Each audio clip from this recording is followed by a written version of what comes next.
from exercise 2.2. What is our question? Question is 15 years from now, Ravi's age will be 4 times his present age. What is Ravi's present age? So let the present age of Ravi be X because we don't know what is the age of Ravi. Now 15 years later means plus 15, X plus 15. Okay, 15 years later Ravi's age will be X plus 15.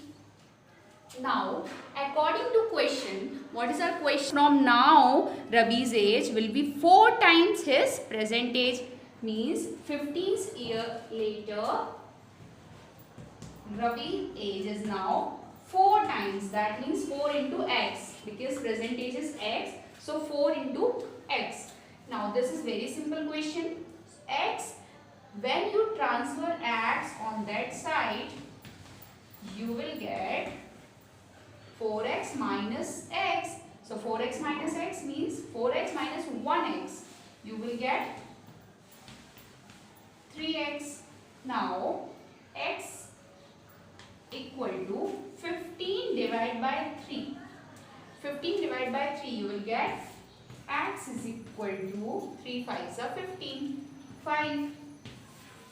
You can write a variable on any side, okay? Not a problem. X is equal to 5. That means Ravi's present age is 5 years. 5 years. And after 15 will be 20 years. So 5 plus 15. This is the answer.